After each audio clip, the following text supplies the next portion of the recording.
വസു തോറ്റ് തുന്നമാടി വന്നിരിക്കുന്നു നിന്റെ മോൻ. അവനെന്തെങ്കിലും തിന്നാൻ കൊടുക്ക്. എന്തെങ്കിലും പോരാ, സ്വപ്പ ഘനമായിട്ട് തന്നെ വേണം. എന്നാ അമ്മിക്കല്ല തുഴിയിക്കോ. അതും മതിയാവൂന്ന് തോന്നുന്നില്ല. പൊരിഞ്ഞ പോരാട്ടല്ല. അവസാന ശ്വാസം വരെ പോരാടി തോക്കുന്ന ജയിച്ചതിന് തുല്യമാണ് അമ്മേ. അരശുമുട്ട് കുടുംബ തൈപ്പറമ്പുകാരോടാണ് തോറ്റത്.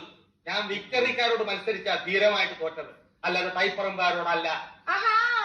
വിക്ടറിയുടെ ക്യാപ്റ്റൻ അശോകൻ എവിടത്തെയാണോ എന്റെ വിചാരം? എന്റെ ഭഗവാനെ, എന്റെ അനിയത്ത് സുമതിയുടെ മുഖത്ത് ഞാനിനി എങ്ങനെ നോക്കും? സുമതി കുഞ്ഞമ്മ ഗോഷ്ടി കാണിച്ചോണ്ടിരിക്കാണോ നോക്കാണ്ടിരിക്കാൻ? അമ്മ ധൈര്യമായിട്ട് നോക്കുന്നേ. ചെസ് മത്സരത്തി ഞാൻ അവനെ തറ വെച്ചു. തലപ്പന്തുകളിലും ചീട്ടുകളിലും തോറ്റപ്പോഴും നീ ഇത് തന്നെ പറഞ്ഞു. അത് പിന്നെ ഞാൻ ഒരുത്തം മാത്രം വിചാരിച്ചാ മതിയോ?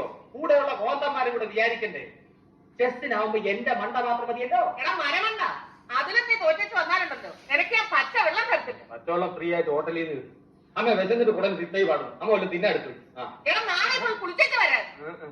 അമ്മയുടെ പിന്നതയില്ല ഇവിടെ ഇരിക്കുന്നേ. അമ്മയുടെ പിന്നാണെന്ന ജയിക്കാനും കാണിച്ചാൽ മതിയായിരുന്നു. ചെന്ന് എടുത്തു കൊടുക്ക്. മോനായി പോയില്ലേ? എന്തോന്നാ മോനായി പോയില്ലേ?